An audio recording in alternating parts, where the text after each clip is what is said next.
اللہم صلی علی محمد وعلی آل محمد۔ آپ اعلیٰ حضرت کا ذکر کیا کرتے ہیں، آپ کے نزدیک وہ اعلیٰ حضرت کون ہے؟ میرے نزدیک نہیں ہے وہ اعلیٰ حضرت، اعلیٰ حضرت ان کے نزدیک ہیں جن کے بڑے ہیں، یعنی کہ بریلویوں کے بڑے امام احمد رضا بریلوی المتوفا 1921 عیسوی بمطابق 1340 ہجری، ان کی ڈیتھ کا میں ایئر بتا رہا ہوں۔ منظر الاسلام بریلی میں انہوں نے 1904 میں ایک مدرسہ بنایا اور 1905 میں دیوبندیوں کی منجی ٹھوک دی، حسام الحرمین لکھی، جس سال حضرت Einstein special theory of relativity لکھ رہے تھے، ایگزیکٹ ایک ہی سال ہے 1905 کا، اور یہاں لکھی جا رہی تھی حسام الحرمین اور جواب میں المحند علی المفند۔ تو 100 سال بعد ہم نے یہاں کھڑے ہونا تھا اور انہوں نے وہاں کھڑے ہونا تھا جہاں وہ کھڑے ہوئے، آج پوری دنیا کو ڈکٹیٹ کر رہے ہیں۔ تو اعلیٰ حضرت ہم ان کو کہتے ہیں۔ باقی رسپیکٹ اس حوالے سے دینا، اگر کوئی اعلیٰ حضرت کہہ کے بات سنتا ہے تو مجھے کوئی اعتراض نہیں ہے، یہ علیحدہ بات ہے کہ وہ باقیوں کو گھٹیا حضرت کہتے ہیں۔ وہ ہاشمی میاں کا آپ نے کلپ دیکھا نا کہ ترجمہ دیکھنا چاہیے کہ اعلیٰ حضرت کا ہے یا کسی گھٹیا حضرت کا ہے، تو پھر میں نے اعلیٰ حضرت کے ترجمے میں بھی کچھ گھٹیا چیزیں ان کو بتائیں کہ یہ انہوں نے گھٹیا ترجمہ کیا ہے، وہ الگ سے میری ویڈیو ریکارڈ ہے۔ جو پازیٹیو چیزیں ہیں وہ میں نے کنز الایمان ان کے ترجمے کی ہائی لائٹ کی ہیں۔ برتھ ڈے پہ کیک کاٹنا کیسا ہے؟ جی کاٹیں کھائیں، کوئی مسئلہ نہیں، یہ کوئی مذہبی ایکٹیویٹی نہیں ہے، یہ کلچرل ایکٹیویٹی ہے۔ نماز کے بارے میں کوئی ایسی لائن بول دیں کہ نماز پڑھے بغیر رہا نہ جا سکے۔ آج میں نے بولی ہے بھائی، عقیدے کے بعد سب سے بڑی چیز نماز ہے، جس کے بغیر انسان مسلمان ہی نہیں۔ وَأَقِيمُوا الصَّلَاةَ وَلَا تَكُونُوا مِنَ الْمُشْرِكِينَ، نماز قائم کرنا، مشرک نہ ہو جانا۔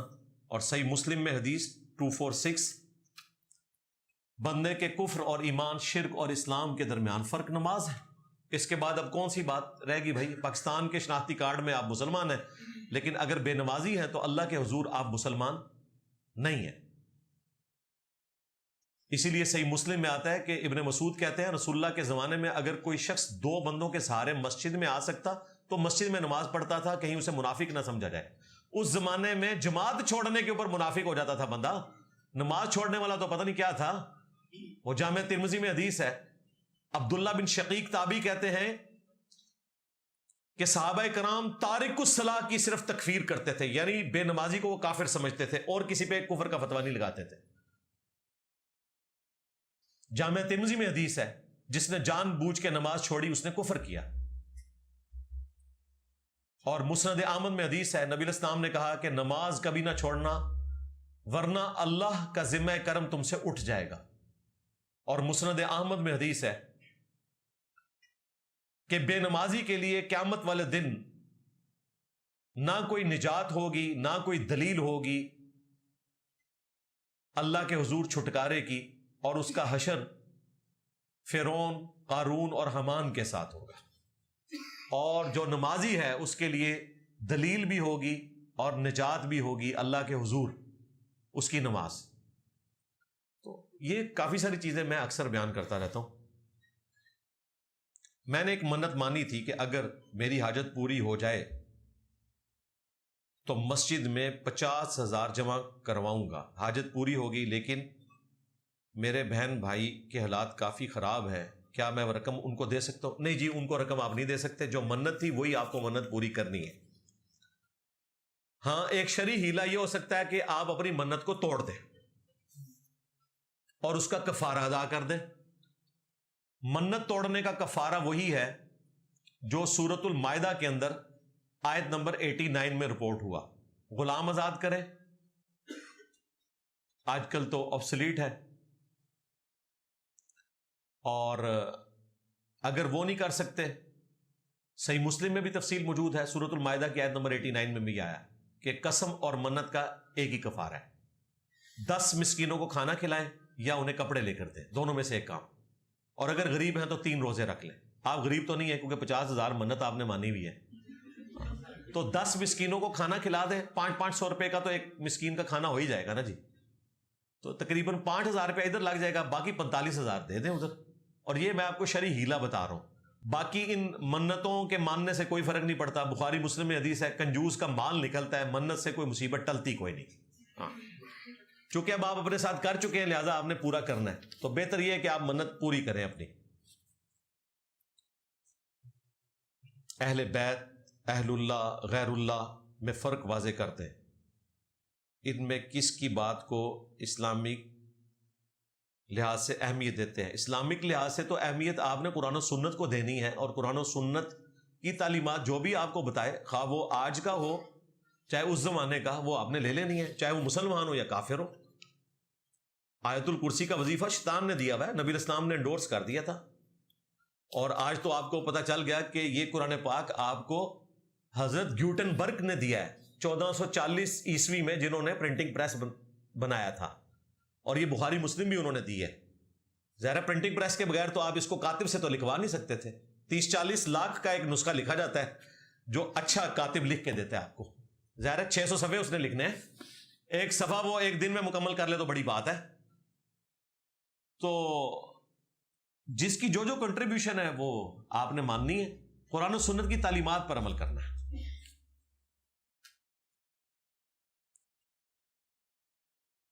روزے بھی رکھ کر دیکھ لیے، شہوت کنٹرول نہیں ہوتی. روزے آپ نے اتنے نہیں رکھے بھائی، کتنے روزے رکھ لیے ہیں؟ کچھ دنوں یا کچھ مہینوں بعد نفس غالب ہو جاتا ہے، بس جب غالب ہو پھر سے روزے شروع کر دیں جی. اللہ تعالیٰ آپ کے لیے آسانی فرمائے، آپ کے لیے نکاح کرنا آسان ہو جائے. خلافت و ملوکیت میں پائی جانے والی تبدیلیوں کے بارے میں آپ کی کیا رائے ہے؟ کوئی تبدیلی نہیں. کیا مارکیٹ میں ملنے والی اور مولانا مودودی کی لکھی ہوئی کتاب ایک ہی ہے؟ ہم نے تو کراچی کے مفتی صاحب کو چیلنج دیا تھا کہ اپنے مولویوں کی تقلید میں تم نے ایک پھکڑ چھوڑ دیا کہ جی اس زمانے کی خلافت و ملوکیت اور تھی، آج کی اور ہے، کیونکہ آج کل جماعت اسلامی سے ان کی دوستی ہو گئی ہے نا. تو اور بھائی مودودی صاحب نے جو لکھا تھا آج تک وہی لکھا ہوا ہے بھائی. اس زمانے کی 1967 کی خلافت و ملوکیت، آج کی خلافت و ملوکیت ایک ہی ہے. اور دیکھیں اللہ نے اس کا دفاع کروایا ایک دیوبندی مفتی سے، مفتی عامر عثمانی، تجلی دیوبند جو رسالہ نکالتے تھے دیوبند سے. ان کو کتاب بھیجی تھی دیوبندیوں نے کہ آپ جواب لکھیں اس کا. وہ کتاب پڑھ کے خود گمراہ ہو گئے انورٹڈ کاماس میں. اور 700 صفحوں پر انہوں نے تجلی دیوبند میگزین میں خلافت و ملوکیت کا دفاع لکھا، جو آج پرنٹ ہو چکا ہے باقاعدہ، تجلیات صحابہ کے نام سے. اگر ایک فرد کی کمائی کے بارے میں معلوم ہو کہ وہ جوئے سے کماتا ہے، آپ سے خریداری کرنے آئے تو کیا یہ رقم میرے لیے حلال؟ جی آپ کے لیے حلال ہے بھائی، وہ جوا تو اس کے اوپر ہے نا، آپ کے اوپر. کل کو آپ لکھ کے لگائیں گے جی فلاں بھی نہیں لے سکتا، فلاں بھی نہیں لے سکتا، تو اس طرح تو نہیں ہوگا بھائی. وہ اس کی کمائی ہے. آپ نے دودھ دینا ہے ایک کافر کو بھی، ایک مسلمان کو بھی، ایک حرام خور کو بھی، ایک حلال خور کو بھی. اس کی برائی کا وبال اس پہ ہوگا. اس طرح تو دنیا کا نظام نہیں چلتا. موجودہ ملکی حالات کے تناظر میں سود کے بارے میں آپ کی کیا رائے ہے؟ سود کے بارے میں میری کیا رائے ہوگی؟ اللہ اور اس کے رسول کے خلاف اعلان جنگ ہے. اگر ہم بینک میں 2 لاکھ کی جمع پونجی کی مد میں رکھتے ہیں، کچھ عرصے بعد کم ہو جاتی ہے، ٹھیک ہے اسلامک بینک میں رکھیں نا بھائی، دوسرے بینکوں میں آپ نہ رکھیں.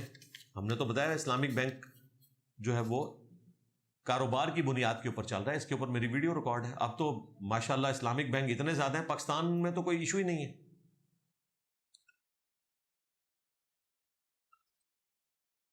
کیا داڑھی ہونٹ سے شروع کریں یا تھوڑی تھوڑی سے؟ یہ کیا مطلب؟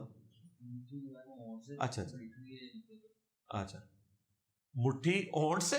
ہونٹ سے کیسے آپ نے کرنی بھائی؟ مٹھی داڑھی جو ہے وہ ایسے کر کے آپ نے پکڑنی ہے. ایسے کر کے پکڑیں گے تو تعلق قادری صاحب والی مٹھی ہوگی. ہاں وہ وہیں سے ناپتے ہیں. اب آپ پوچھیں کہ جی اس کا ثبوت کیا ہے؟ ثبوت یہ ہے کہ قرآن میں ہے کہ حضرت موسیٰ علیہ السلام نے ہارون علیہ السلام کی داڑھی پکڑ لی تھی. تو پکڑی جانے والی داڑھی وہی ہوتی ہے جو تھوڑی کے نیچے مٹھی ہو، ورنہ تو ہاتھ میں ہی نہیں آتی.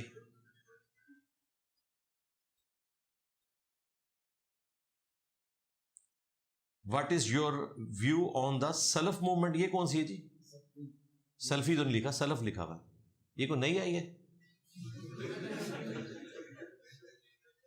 سلفی موومنٹ اگر تو قرآن و سنت کے مطابق ہے، اہل الحدیث اہل السنہ کی فکر پہ ہے، پھر تو ٹھیک ہے. اگر اس میں تکفیری سوچ ہے تو پھر خارجی ہوں گے.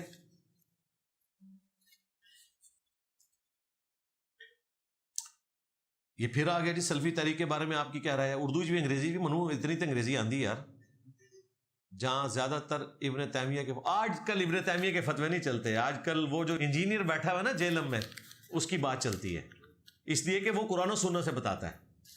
وہ والی بات چھوڑ دیں. باقی ابن تیمیہ کے جو فتوے اچھے ہیں ان کو مانے. مثلا ابن تیمیہ نے بڑی اچھی بات لکھی ہے کہ اس روئے زمین پر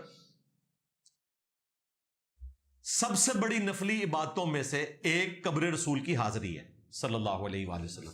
یہ ابن تیمیہ نے لکھا ہے، بہت اچھی بات لکھی ہے.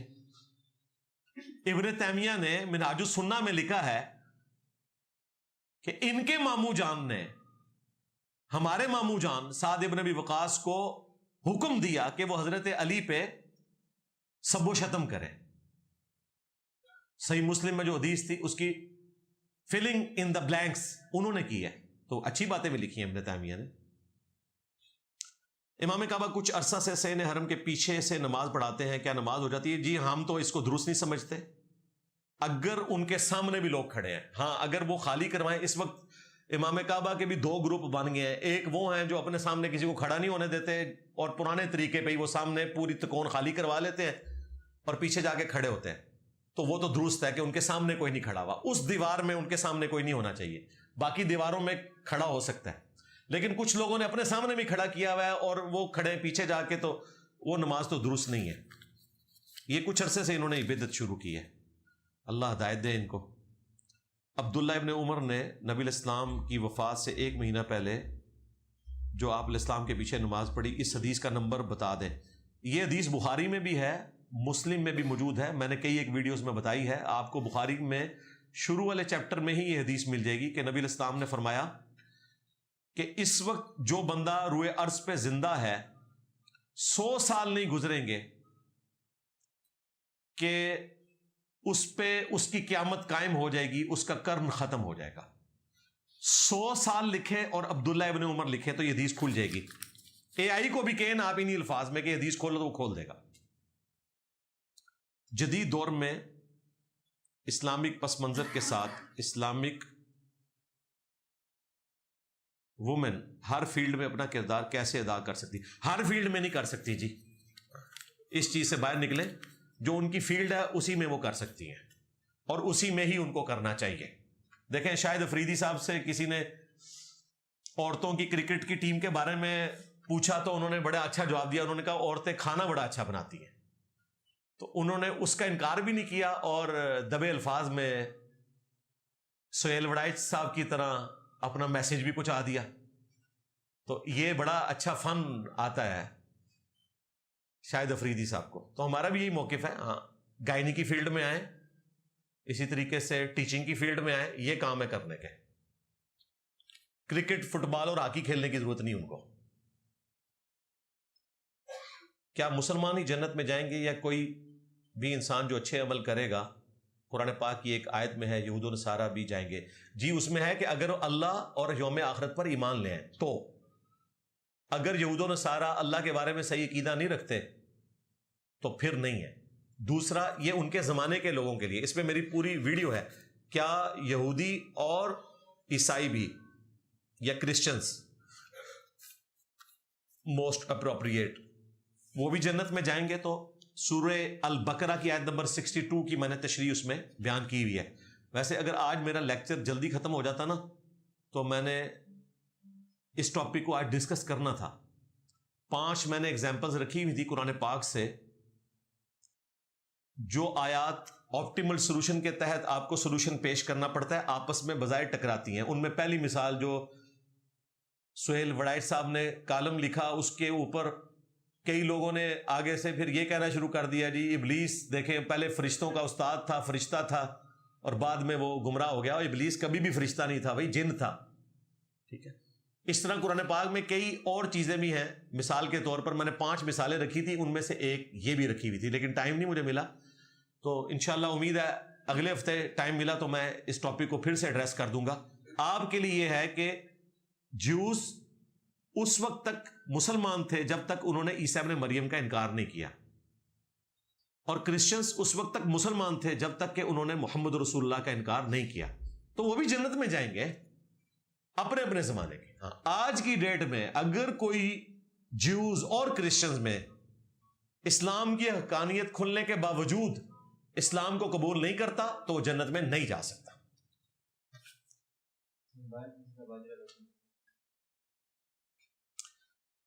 علی بھائی, کیا گھر میں کعبے کی طرف پاؤں کر کے سو سکتے ہیں؟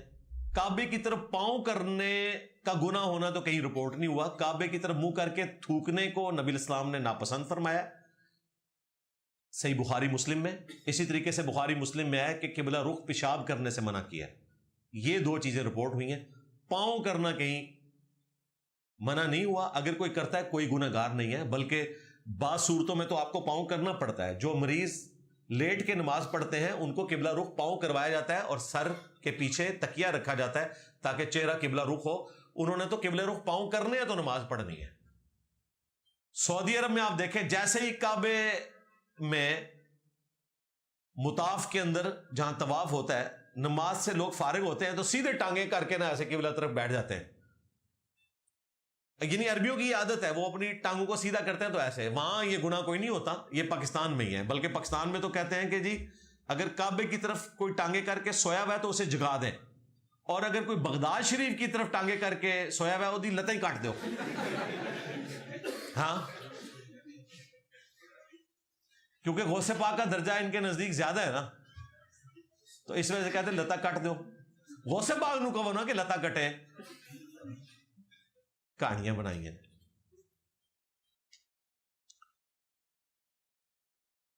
آپ نے کہا تھا اہل حدیث جنازہ سنت کے مطابق پڑھاتے ہیں, لیکن سعودیہ میں جنازہ ویسے پڑھاتے ہیں جیسے بریلوی اور دیوبندی پڑھاتے ہیں. نہیں جی, سنت کے مطابق ہی پڑھاتے ہیں بھائی.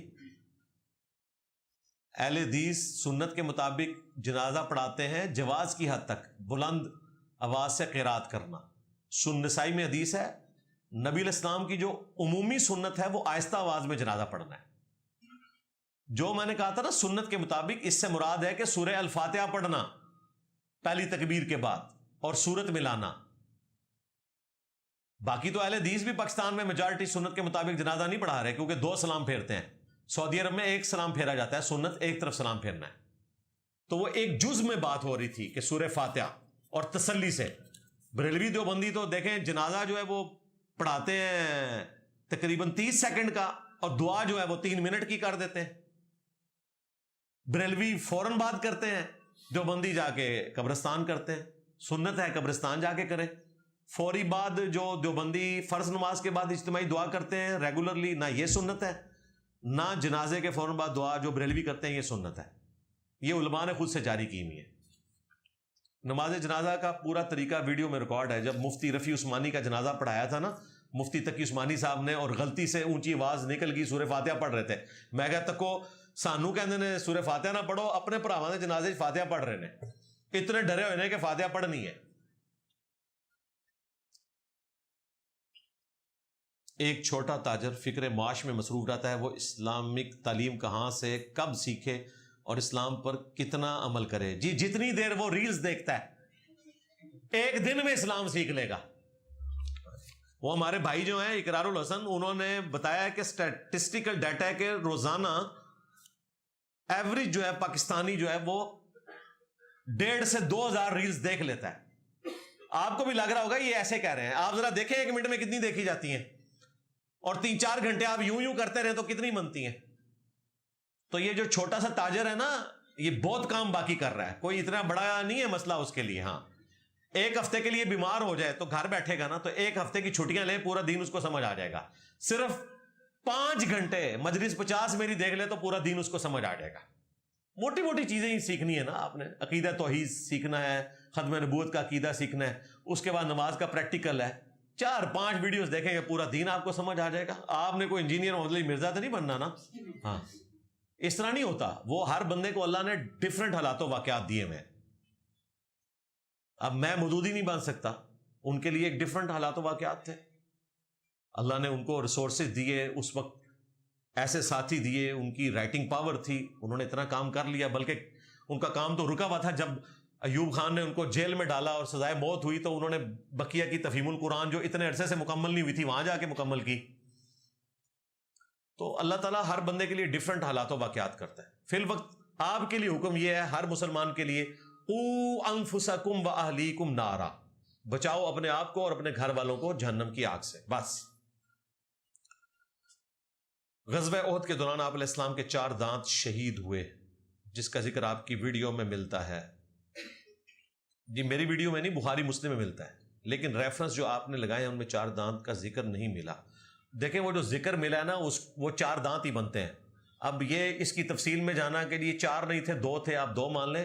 4 دانت وہ عربک لنگوسٹک میں جو لکھا جاتا ہے اس کے پوائنٹ آف ویو سے اس کا ترجمہ ہوا ہے, اور یہ سب کے نزدیک ایگریڈ اپان ہے کہ نبی علیہ السلام کے 4 دانت مبارک شہید ہوئے تھے, اور وہ بھی یہ نیچے کے یہ والے 4 دانت تھے.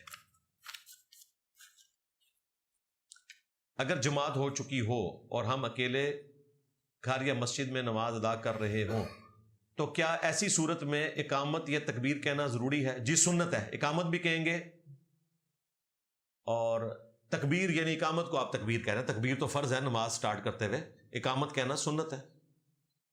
کیونکہ میں نے مولانا اسحاق صاحب کا کلپ, مولانا اسحاق صاحب تو بہت غلو کرتے تھے, وہ تو کہتے تھے واجب ہے, واجب نہیں ہے, سنت ہے. کیا درود شریف چلتے پھرتے لیٹ کر پڑھ سکتے ہیں؟ جی قرآن میں ہے کہ اللہ کا ذکر اٹھتے بیٹھتے کروٹوں پر لیٹے ہوئے آپ کر سکتے ہیں, اور اللہ کے اذکار میں سے ایک ذکر درود شریف ہے, کیونکہ آپ اللہ سے کہتے ہیں نا اللہم صلی علی محمد, دعا کرتے ہیں نا اے اللہ محمد صلی اللہ علیہ وآلہ وسلم پر رحمت بھیج. اگر ایک لڑکی کی شادی کم عمری میں ہوئی اور اس کو طلاق ہوئی, اب وہ اس صدمے کی وجہ سے دوبارہ شادی کرنے کے لیے رضامند نہیں ہو رہی, اس کے لیے کیا احکامات ہیں؟ جی وقفہ دیں کچھ عرصے کے لیے, انشاءاللہ وہ رضامند ہو جائے گی. فوراً تو نہ کروائیں, یہ تو زیادتی والی بات ہے, کچھ عرصہ وہ سٹیبل ہو جائے پھر آپ کروائیں. ہم جس کو پسند کرتے ہیں اس کو اظہار کرنا ضروری ہے. دیکھیں جی, اگر آپ مجھ سے محبت کرتے ہیں اللہ اور اس کے رسول کے لیے تو اظہار کرنا چاہیے, اگر یہ میری طرف اشارہ ہے. اگر کسی اور چکر میں تو یہ کام آپ نہ کریں. ہاں, اس کی بجائے اگر آپ کہیں رشتہ کرنے کا ارادہ رکھتے ہیں تو اپنے ماں باپ کو انوالو کریں, اور اس کے بعد اس کے ماں باپ کو انوالو کریں, اور پھر معاملات کو آگے لے کے چلیں. چھپی دوستی اسلام میں نہیں ہے. ایک گھر میں سب نماز پڑھتے ہیں, ایک شخص نماز نہیں پڑھتا, تو کیا اس کی نحوست پورے گھر میں پھیلے گی؟ نہیں جی, اس طرح نہیں پھیلتی, بے فکر ہے. بخاری مسلم میں حدیث ہے, نبی علیہ السلام نے مردوں کو حکم دیا کہ فرض کے بعد اپنی نفلی نمازوں کا کچھ حصہ گھر میں پڑھا کرو, اس کی وجہ سے گھر میں برکت ہوگی. تو گھر میں برکت کے لیے آپ نماز پڑھتے ہیں, نفلی نماز, تو بے فکر ہیں ان کی نحوست نہیں پڑتی آپ پہ. ڈائریکٹ جنت میں جانے کے لیے صرف فرائض پورے کریں یا اسلام کو ڈیپ سٹڈی کریں؟ جی ڈیپ سٹڈی اس لیول تک تو آپ نے کرنا ہے, یہ نہ آپ فرض پورے کرتے رہیں اور آپ کا عقیدہ درست نہ ہو. فرض تو باپا جانی بھی پورے کر رہے ہیں, لیکن سموجے اونٹ نکل رہے ہیں اور مچھر چھان رہے ہیں. کیڑیوں کی ان کو فکر ہے کہ کیلوں پہ جو کیڑیاں ہیں کیلے واپس وہاں رکھ کے آئیں, لیکن جو اتنا بڑا شرک ہو رہا ہے وہ ان کو نظر نہیں آ رہا. تو ڈیپ سٹڈی اس لیول پہ تو آپ کو کرنے کی ضرورت ہے نا, اپنے عقیدے درست کریں. حضرت سلیمان علیہ السلام کے دربار میں وہ شخص تخت کیسے لے کر آیا, اس کے پاس کون سا علم تھا؟ جی میرے پاس وہ علم نہیں ہے. ہاں, سائل ادیم صاحب سے رابطہ کریں, شاید ان کے پاس اس طرح کا کوئی علم ہو. وہ علم اس طرح بعد میں ٹرانسفر نہیں ہوا, ورنہ دنیا میں موجود ہوتا. اگلے دن ایک بھائی ہماری لائف سٹریم میں آئے اٹلی سے, انہوں نے بڑی اچھی بات کی. وہ کہتے ہیں میرا چھوٹا سا بیٹا ہے اور اس نے اتنی عقل مندی کی بات کی ہے. اس نے کہا بابا جان آپ شروع میں بریلوی تھے, آپ نے کبھی نہیں سوچا کہ اس دور میں جس کے پاس کوئی بھی ہنر ہوتا ہے وہ یوٹیوب پہ اپنا چینل بناتا ہے. تو اگر کوئی بابا اڑ سکتا ہوتا تو ابھی تک اس نے چینل بنا کے اڑنے والی ویڈیوز ریکارڈ کروائی ہوتی. بالکل صحیح بات کی ہے, جس کے پاس جو فن ہے وہ سامنے آتا ہے. کوئی اچھا خطاط ہے تو خطاطی کر کے ویڈیو چڑھاتا ہے. ہم سمجھتے ہیں کہ ہم نے قرآن و سنت کو صحابہ اور اہل بیت کے منہج کے مطابق سمجھا ہے, تو ہم نے ویڈیو بنا کے لوگوں کے سامنے اس کو پریزنٹ کیا ہے اور پوری دنیا میں ایک ہلچل مچ گئی ہے. اب آپ کہیں گے جی کوئی ایسا خاص علم ہے جو کسی بندے کے پاس ہے, انہیں اپنے کول رکھے, کچھ بھی نہیں ہوتے پلے. ورنہ جو میں نے ادم مچایا ہوا ہے, کوئی ایک بابا تو ابھی تک سامنے آ جاتا کہ انجینئر صاحب تک کو میں اڑدا پہ جائے. تو یہ ساری کہانی ہے بھائی. رہا تخت بلقیس والا واقعہ, وہ واقعہ ہوا, وہ ایک علم تھا جس کو ہم سمجھانے کے لیے کرامت کہتے ہیں, ورنہ وہ کرامت بھی نہیں تھی, کیونکہ کرامت کوئی کر کے نہیں دکھا سکتا کہہ کے, تو اس نے تو کہہ کے یہ کام کیا. اور دیکھیں کتنا مظلوم ہے وہ جن جس نے کہا تھا کہ میں آپ کی مجلس برخاست ہونے سے پہلے 1000 ٹن کا وہ تخت لے آؤں گا. اس بیچارے کو کوئی یاد ہی نہیں کرتا یار, وہ بھی اتنے بڑے علم والا بندہ تھا. اس نے دعویٰ ہی بہت بڑا کر دیا, اس نے تو پلانٹ ارتھ سے باہر چھکا پھینک دیا نا, ورنہ باؤنڈری سے باہر اس نے بھی پھینکا ہوا ہے. سینکڑوں میل دور تخت مجلس برخاست ہونے سے پہلے جن اٹھا کے لے آئے, تو یہ بھی کوئی چھوٹی کرامت نہیں ہے. اس بیچارے کو کوئی ذکر نہیں کرتا. وہ کہنے جی حضرت سلمان علیہ السلام کیا تو تے بہ جانا, حضرت سانو وہ بھی جن مل جائے نا تو یقین کرو اسی وائٹ ہاؤس چک کے نہ لیا کے برگلا ہلتے رکھیے, ہاں تے امریکہ نو مسلمان کر لیے کہ ویکھو جناب ساڈے کول کتنی طاقت ہے. جا کے جناب منگلا اور تربیلا ڈیم کی ٹربائنوں کے اوپر اس کو چڑھا دے کہ پانی کے بغیر بھی ٹربائنہ چلا دے, بجلی بنا کے دے, اگر اس طرح ہوتا ہو تو. تو وہ جو علم تھا وہ اس کے ساتھ خاص تھا. باقی تخت بلقیس کے اوپر میری تفصیلی ویڈیو دیکھ لیں. کیا مغرب اور عشاء کی نماز فجر سے پہلے پڑھ سکتے ہیں رات کے 2-3 بجے؟ جی, کبھی کبھار اگر آپ کے ساتھ کوئی ایسا عذر آ گیا تو آپ پڑھ سکتے ہیں, روٹین نہیں بنا سکتے. روٹین خلاف سنت ہے. نبی علیہ السلام نے نمازوں کو کبھی کبھار جمع کیا. روٹین صرف اس کے لیے سنت ہے جس کے لیے روٹین کے ساتھ عذر ہے. مثلا جو سفر میں ہے وہ ہمیشہ نمازوں کو جمع کرے, قصر بھی پڑھے. اسی طریقے سے کوئی میڈیکل ڈاکٹر ہے, اس نے آپریشن کرنے ہوتے ہیں, سرجن ہے, روزانہ اس نے قیمتی جانیں لوگوں کی بچانے ہوتی ہیں, وہ روزانہ نمازوں کو جمع کریں. باقی آپ کھلویڈروں کے لیے نہیں ہے, ہاں جو دودھ پتی کا کپ جو ہے وہ آدھے گھنٹے میں پیتے ہیں جا کے ہوٹلوں پہ اور نمازیں جمع کر کے پڑھتے ہیں, آپ کے لیے نہیں ہے. کبھی کبھار آپ بھی کر لیں, روٹین صرف ان لوگوں کے لیے ہوگی. کیا نبی الاسلام کے پاس غیب کا علم تھا؟ میں نے چند ایک علماء کرام کو سنا ہے, مگر ہر ایک کی رائے مختلف ہے. اس مسئلے پر بیان فرما دیں. میں نے اس پہ تفصیلی ویڈیوز ریکارڈ کروائی ہیں. علم غیب لکھے انجینئر محمد علی مرزا. نبی علیہ السلام کے پاس علم غیب ہونے کے اوپر تو پوری امت کا اجماع ہے. ظاہر ہے ہم نبی کو نبی مانتے اس لیے کہ ان کے پاس غیبی خبریں آتی تھی. اختلاف صرف یہ ہے کہ بریلوی فرقے کے بعض غالی لوگ یہ کہتے ہیں, اور شیعہ کے بھی, کہ نبی علیہ السلام کے پاس کائنات کی ہر چیز کا ہر وقت علم ہے. تو یہ عقیدہ صرف اللہ کے ساتھ خاص ہے. قرآن و سنت کا عقیدہ یہ ہے کہ نبی علیہ السلام کے پاس علم غیب وہ ہے جو اللہ نے آپ کو بتایا, جتنا بتایا اور جس وقت بتایا, بس. اس کے ثبوت میں کئی ایک آیات اور احادیث ہیں جو میں نے اپنی ویڈیوز کے اندر بیان کی ہوئی ہیں. وہ آپ علم غیب لکھیں, انجینئر محمد علی مرزا لکھیں, تو آپ کے سامنے ویڈیو کھل جائے گی انشاءاللہ. قرآن میں اللہ تعالیٰ نے فرمایا قیامت کا علم صرف اللہ کے پاس ہے, لیکن حدیث میں آیا نبی علیہ السلام نے اپنی وفات کے قریب فرمایا کہ قیامت اس قدم اور اس قدم کے درمیان ہے. قدم کے درمیان ہے. نبی علیہ السلام نے فرمایا تھا کہ اس وقت جو روئے ارض پہ زندہ ہے 100 سال کے اندر اس پہ اس کی قیامت قائم ہو جائے گی, یعنی وہ قرن ختم ہو جائے گا, یعنی وہ زمانہ ختم ہو جائے گا. تو وہاں زمانہ ختم ہونے سے مراد وہ بڑی قیامت نہیں ہے, بلکہ اس شخص کا اپنا زمانہ ختم ہوگا. ابن عمر نے باقاعدہ اس کی تفصیل اسی میں بیان کی بخاری مسلم میں, کہ آپ نے کہا تھا کہ صحابہ کا زمانہ ختم ہو جائے گا, یعنی صحابی کوئی زندہ نہیں رہے گا, ان پہ قیامت قائم ہو جائے گی, کیونکہ مرتے ہی قیامت قائم ہوگی نا. بڑی قیامت کا ذکر نہیں ہے. وہ تو بخاری مسلم میں موجود ہے کہ حضرت جبرائیل نے جب انسانی شکل میں پوچھا تو آپ علیہ السلام نے فرمایا کہ جس شخص سے پوچھا جا رہا ہے وہ اس سے زیادہ نہیں جانتا جو پوچھ رہا ہے. تو پھر انہوں نے کہا آپ قیامت کی نشانیاں بتائیں, تو آپ علیہ السلام نے قیامت کی نشانیاں بتائی تھی. قیامت کا علم قرآن میں بھی آیا کہ نبی کو نہیں دیا گیا, احادیث میں بھی نبی علیہ السلام نے قیامت کی نشانیاں بتائی ہیں. یہ نہیں بتایا کہ قیامت کس تاریخ کو آنی ہے, کس سن کو آنی ہے. دن بتایا گیا جمعے کا, باقی اور کچھ نہیں بتایا گیا.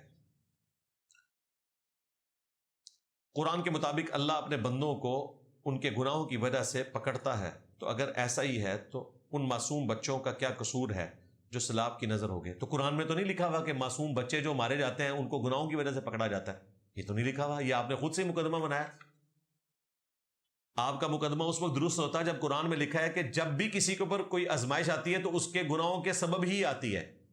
قرآن تو یہ بھی کہتا ہے وَلَنَبْلُوَنَّكُمْ بِشَيْءٍ مِّنَ الْخَوْفِ وَالْجُوعِ وَنَقْصٍ مِّنَ الْأَمْوَالِ وَالْأَنفُسِ وَالثَّمَرَاتِ، ہم ضرور آزمائیں گے تمہیں، خوف کے ذریعے، بھوک کے ذریعے، جان اور مال میں نقص کے ذریعے۔ انبیاء کو جو آزمایا گیا ان پہ تکلیفیں آئی ہیں تو کیا گناہوں کے سبب آئی ہیں؟ نہیں، ان کے درجات بلند کرنے کے لیے وہ صبر کر کے آخرت کا اجر کمائیں۔ رہا بچوں کا معاملہ تو سیدھے جنت میں پہنچ کے بھائی دنیا سے ہر انسان کا ایگزٹ ہے۔ قرآن میں اللہ تعالیٰ نے فرمایا کہ بعض لوگوں کو ہم جوانی کی عمر میں موت دے دیتے ہیں، بعض کو اس سے پہلے، اور بعض کو رذیل عمر تک لے جاتے ہیں۔ ہر بندے کے لیے اللہ تعالیٰ نے زندگی الگ مقرر کی ہوئی ہے، تو قصور والی بات نہیں ہے۔ میرے نزدیک تو جو بندہ جوانی میں مرتا ہے اس پہ زیادہ غم ہوتا ہے بنسبت جو بچپن میں فوت ہو جاتا ہے کہ اب تو اس کی زندگی سٹارٹ ہوئی تھی۔ آپ ذرا اس شخص سے پوچھیں جو 50s میں ہے، وہ کہتا ہے جی میری زندگی تو اب شروع ہوئی ہے، اب میں اپنے بچوں کی شادیاں کروں گا، اس وقت تو مجھے موت آ جائے تو بڑی سخت زیادتی ہے میرے ساتھ۔ تو موت کو انسان پسند نہیں کرتا، ہاں مومن بھی پسند نہیں کرتا جب تک کہ اللہ اسے آمادہ نہیں کرتا۔ اسی لیے بخاری میں حدیث ہے، اللہ تعالیٰ فرماتا ہے مجھے کسی کام میں کوئی رکاوٹ نہیں آتی، نہ میں تذبذب کا شکار ہوتا ہوں، ریلیکٹنٹ ہوتا ہوں، سوائے ایک کام کے کہ جب مجھے کسی مؤمن کی روح قبض کرنی ہوتی ہے، کیونکہ میرا بندہ موت کو پسند نہیں کرتا اور میں اسے موت دینا چاہتا ہوں، پھر اللہ تعالیٰ اسے آمادہ کرتا ہے۔ دنیا سے کوئی نہیں جانا پسند کرتا، یہ ذہن میں رکھیے گا۔ جینے کی محبت اللہ تعالیٰ نے انسان میں رکھی ہے اور یہ ہماری فطرت ہے، ہونی چاہیے۔ اسی لیے کہا جاتا ہے جان بچانا فرض ہے۔ اگر سب کچھ تقدیر میں لکھا ہوا ہے تو دعا تقدیر کو کیسے بدل دیتی ہے؟ وہ ایسے بدل دیتی ہے کہ تقدیر میں لکھا ہوتا ہے کہ اگر یہ دعا کرے گا تو میں اس کی تقدیر بدل دوں گا، اگر دعا نہیں کرے گا تو نہیں بدلوں گا، تو یہ بھی تقدیر میں ہی لکھا ہوتا ہے۔ تو جب آپ کرتے ہیں تو بدلی جاتی ہے۔ بخاری مسلم میں حدیث ہے جو چاہتا ہے کہ اس کی عمر دراز کر دی جائے اور اس کے رزق میں اضافہ ہو، یہ دو چیزیں ہر بندہ چاہتا ہے، عمر دراز اور رزق میں اضافہ، تو اسے چاہیے کہ اپنے رشتہ داروں کے ساتھ اس نے سلوک کرے، یعنی کہ مال پانی، خالی تھپکیاں نہیں، اپنے رشتہ داروں کے ساتھ، رحمی رشتوں کے ساتھ۔ لوگ پوچھ رہے ہوتے ہیں جی بہن بھائیوں کو زکوٰۃ لگ جاتی ہے، اور سب سے بہترین مصرف بہن بھائیوں کو زکوٰۃ دینا ہے اگر انہیں زکوٰۃ لگتی ہے۔ رزق میں اضافہ اور عمر میں اضافہ، یعنی برکت ہو جائے گی اس طرح کے کام کرنے سے، تو تقدیر ظاہر بدلی گئی نا، اعمال کی برکت سے، دعاؤں کی برکت سے۔ میری ساری فیملی شیعہ ہے، میں نماز شیعہ کی طرح پڑھتا تھا۔ شیعہ سنی کی نماز ہی ایک ہے بھائی، اسی طرح ہی پڑھتے رہے، کوئی مسئلہ نہیں۔ اب مسلم ہونے کے بعد دوسرے طریقے سے نماز پڑھتا ہوں۔ جب میری فیملی، میرے ماں باپ مجھ سے ناراض ہوتے ہیں تو میں ان کی خوشی کے لیے دونوں نمازیں پڑھ لوں، اور بھائی دونوں طریقے سنت ہے، آپ نے لگتا ہے نماز کا پریکٹیکل نہیں دیکھا۔ رہا معاملہ وہ ٹکی رکھنے والا، تو بھائی یہ دین میں غلوف کیا ہوا ہے انہوں نے، بالکل یہ ان لاجیکل بات ہے۔ میں نے کئی شیعہ علماء سے اس کے اوپر ڈسکشن کی ہے کہ آپ نے ایک مستحب کام کو ایک ایکٹیویٹی بنا کے پیش کیا ہے کہ لوگ ٹکیاں جیب میں رکھ کے پھر رہے ہیں، قالین کے اوپر بھی ٹکی رکھ رہے ہیں۔ بھائی اصل جو مقصد تھا سجدے کا وہ تھا ٹو باؤ ڈاؤن، اپنے ماتھے کو اپنے رب کے سامنے جھکا دینا۔ اب یہ کہنا کہ جب تک مٹی پہ نہیں رکھیں گے سجدہ نہیں ہوگا، بھائی کسی آیت حدیث کے اندر نہیں آیا۔ افضل ہے کہ مٹی پہ سجدہ کریں، چٹائی پہ کریں، لیکن اس کو اس طریقے سے پریزنٹ کرنا کہ آپ اس کے بغیر سجدے کے قائل نہیں ہوتے، یہ دین میں آپ نے ایک چیز ایسی داخل کر دی ہے جس کی کوئی اصل موجود نہیں ہے۔ تو باقی ہاتھ چھوڑ کے نماز پڑھنا بھی اہل سنت کے ہاں بھی سنت ہے، شیعہ کے ہاں تو ہے، تو دونوں طریقے سنت ہے۔ میری ویڈیوز ریکارڈ ہیں اس پہ۔ حضرت عمر کا طلاق کا مسئلہ سیاسی فیصلہ تھا۔ بھائی حضرت عمر نے جو فیصلہ کیا ہم تو اسی کو مانتے ہیں، نبی اسلام کا بھی یہی فیصلہ تھا۔ یہ جو مسلم کی حدیث ہے نا کہ حضرت عمر نے وہ فیصلہ نامزد کیا تھا، وہ پولیٹیکل ڈیسیژن انہوں نے غیر مدخولہ کے لیے بھی کر دیا تھا وقتی طور پہ، آج کی ڈیٹ میں وہ نہیں ہے۔ رہا ایک وقت کی 3 طلاقیں 3، تو وہ 3 طلاقیں 3 ہی ہیں.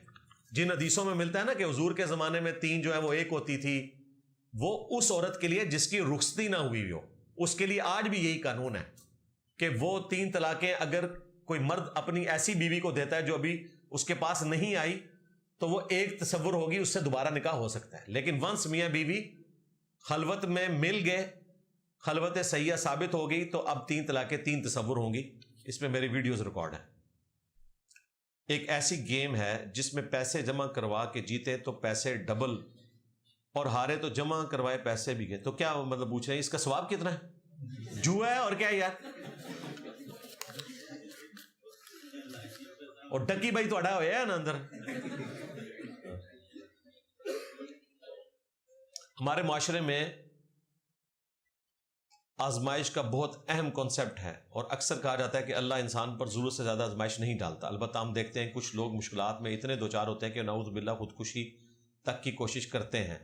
وہ خودکشی اس وجہ سے نہیں کرتے کہ آزمائش میں مبتلا ہوتے ہیں، اس وجہ سے کرتے ہیں کہ خوف خدا نہیں ان کو ہوتا، انہیں دین کی پہچان نہیں ہوتی. آج تک کسی مولوی کو سنا ہے کہ آپ نے خودکشی کی ہو؟ اب آپ نے مجھے یہ نہیں کہنا کہ مولوی بھوکا نہیں مرتا، نہیں، ایسا نہیں ہے. یہ چند ایک مولوی ہیں جو عیاشی کی زندگی گزار رہے ہیں، ورنہ 2 وقت کی روٹی ائمہ مساجد کے لیے ایک بہت بڑا ایشو ہے. ان کی تنخواہیں تو دیکھیں. آج کی ڈیٹ میں یقین کریں ہمارے جیلم شہر میں 5,000 7,000 سیلری کے اوپر امام مسجد گزارا کر رہے ہیں. مجھے بتائیں کیسے گزارا کرتے ہوں گے؟ بجلی کا بل جو ہے وہ مسجد کے ساتھ اٹیچ ہوتا ہے تو وہ بچ جاتے ہیں، پانی وہاں سے مل جاتا ہے. لیکن روٹی پانی کیا پوری ہو سکتی ہے 5-7 ہزار میں؟ پھر بےچارے ٹیوشنیں پڑھاتے ہیں، اتنی مشکل سے سب کچھ کرتے ہیں، لیکن خودکشی نہیں کرتے. کیونکہ ایٹ لیسٹ اپنی ساری کمزوریوں کے باوجود ایک دیندار بندے کو یہ سمجھ ہے کہ خودکشی میں نے کی تو میں مارا گیا. صحیح مسلم میں حدیث ہے خودکشی والے کا نبی علیہ السلام نے جنازہ نہیں پڑھایا. صحابہ کو کہا کہ تم پڑھ کے دفنا دو، میں نے نہیں پڑھانا، تاکہ میں اپنی نفرت کا اظہار کروں اس عمل سے. ہمارا ایک اسٹوڈنٹ تھا 16 سال کی عمر میں اس نے تیزاب پی کے خودکشی کر لی تھی. یہ میں 2008-9 کی بات کر رہا ہوں. حافظ قرآن تھا، دعوت اسلامی کے مدرسے سے. ابھی وہ حفظ مکمل تقریباً کر چکا تھا، تو میرے درس میں بھی آتا تھا. کافی حد تک اس کے عقیدے ٹھیک ہو گئے تھے. پتہ نہیں پھر کس چکر میں پڑا وہ، اور اچانک اس کی خودکشی کی خبر آئی. اور جیلم شہر کی تاریخ میں اتنا بڑا جنازہ شاید ہی کسی کا ہوا ہو. ظاہر جوان لڑکا تھا. میں نے اس کا جنازہ نہیں پڑھا، حالانکہ مجھے جنازہ پڑھانا چاہیے تھا، صرف اس وجہ سے کہ نبی علیہ السلام نے ڈومیننٹ پرسنالٹی ہوتے ہوئے خودکشی والے کا جنازہ نہیں پڑھا اس عمل سے نفرت کے اظہار کے لیے. تو جو دیندار بندہ ہے وہ خودکشی نہیں کرتا. یہ سارے بیچارے دنیا بھی خراب ہوئی ہوتی ہے تو دین بھی ان کو کوئی سمجھ نہیں ہوتی. آپ مجھے بتائیں، چلیں ان کو تو چھوڑیں، غربت کی وجہ سے جو خودکشی کر رہے ہیں، جو یہ عشق مشوقی کے چکر میں کر رہے ہیں خودکشی، وہ کیا مجبور ہوئے؟ میں ہماری اکیڈمی میں اگر 100 کالیں آتی ہیں نا طلاق کے اوپر، تو اس میں سے آلموسٹ سمجھ لیں 90 کالیں وہ ہوتی ہیں جو لو میرج ہوئی ہوئی ہوتی ہے. تو بعد میں پھر وہ طلاق کے مسئلے پوچھ رہے ہوتے ہیں. پہلے تو وہ سمجھتے ہیں کہ میں تو جان دے دوں گا، چاند توڑ کے لے آؤں گا، تارے توڑ کے لے آؤں گا، بعد میں رشتہ ہی توڑ دیتے ہیں. فرض نماز کے بعد اجتماعی دعا کرنا بدعت حسنہ نہیں ہے. جی بدعت حسنہ کوئی چیز نہیں ہوتی ہے. سنت حسنہ اور سنت سیئہ ہوتی ہے، یعنی اچھی سنت اور بری سنت، اچھا طریقہ اور برا طریقہ. تو یہ تو دین میں چیز داخل ہوئی ہے نا. من احدث فی امرنا ھذا فہو رد، تو یہ مردود ہے. ہاں وسیلہ اور توسل کے طور پر جس طرح یہاں ہم دعا کرواتے ہیں، کیونکہ ہمیں لوگوں نے کہا ہوتا ہے کہ آپ نے دعا کروانی ہے ہمارے لیے، یہ جائز ہے. اور وہ بھی ظاہر ہے ہفتے میں 1 دن. اگر میں روزانہ درس دیتا ہوں نا تو میں کبھی بھی دعا نہیں کرواؤں گا، یہ ذہن میں رکھیے گا. اب آپ یہ نہ کہ 5 نمازوں میں ہر نماز میں جو امام مسجد کو کسی نے کہا ہوتا ہے ہمارے لیے دعا کرے تو اس لیے وہ کرواتا ہے، وہ اس لیے نہیں کرواتا. اگر روٹین میں یہاں پہ درس ہو رہا ہو تو میں دعا نہ کرواؤں. چونکہ ہفتے میں 1 دن ہوتا ہے، پوری دنیا سے دعاؤں کے لیے کہا ہوتا ہے، تو یہ وسیلہ اور توسل کے طور پر دعا کی جاتی ہے، یہ سنت ہے. کیا اللہ تعالیٰ کو نبی علیہ السلام نے معراج کی شب دیکھا، دیدار کیا، جیسا کہ ڈاکٹر اسرار صاحب فرماتے ہیں کہ نہیں دیکھا؟ ڈاکٹر اسرار صاحب نے آدھی بات کی ہے جی. پوری بات یہ ہے کہ شب معراج نبی صلی اللہ علیہ وآلہ وسلم اور اللہ تعالیٰ کی ملاقات ہوئی ہے، اور وہ ایسی ملاقات تھی جس میں تیسرا کوئی شریک نہیں تھا. یہاں سے بات سٹارٹ کریں. اور اس میں نبی علیہ السلام کو صحیح مسلم میں آتا ہے 3 تحفے ملے. 5 نمازوں کا گفٹ، سورۃ البقرہ کی آخری 2 آیات جو اس دنیا میں نازل نہیں ہوئی، یہ آسمانوں پہ نازل ہوئی ہوئی ہیں.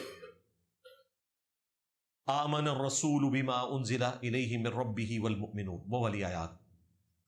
اور تیسرا، آپ کا جو کوئی امتی شرک نہیں کرے گا نا، قیامت والے دن میں اسے at the end of the day بخش دوں گا. یہ 3 بشارتیں تھیں جو نبی علیہ السلام کو شب معراج ملاقات میں ملی.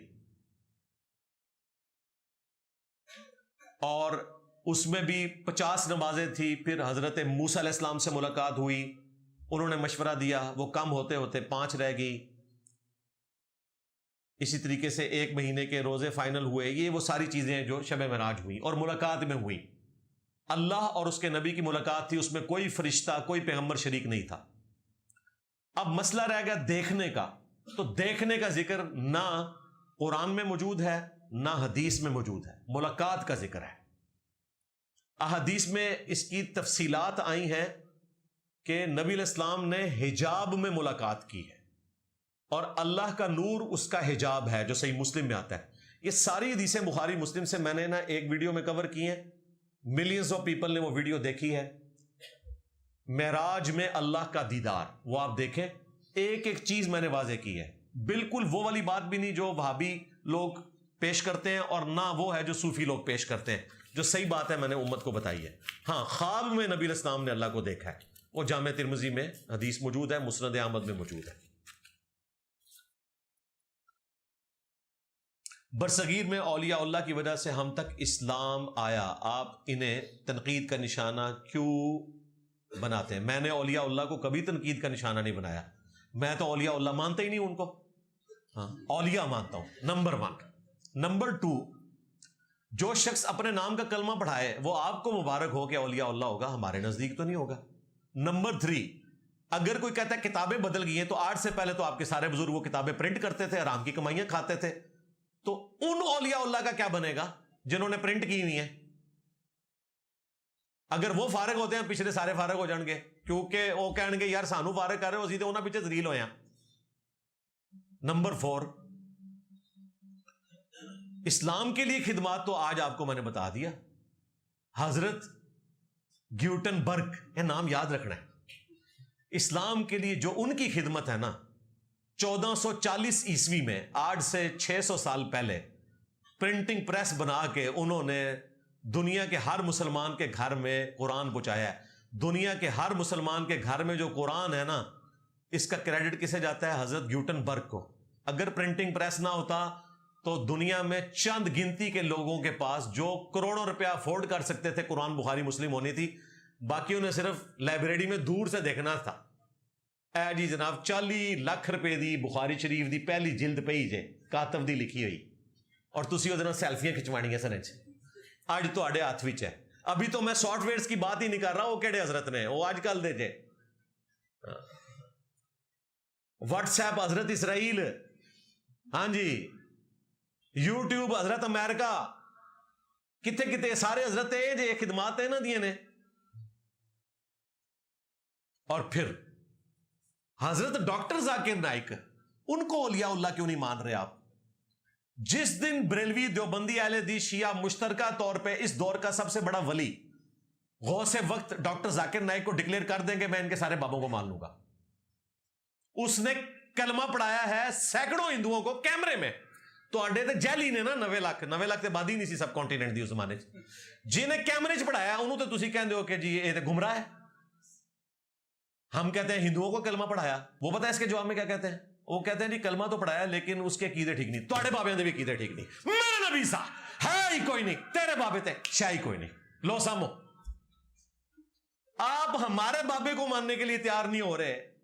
بابا حضرت ڈاکٹر ذاکر نائک جنہوں نے سینکڑوں ہندوؤں کو کلمہ پڑھایا، ہم آپ کے بابے کو کیسے مان لیں کہ اس نے اتنے ہندوؤں کو کلمہ پڑھایا اور وہ ولی اللہ ہے؟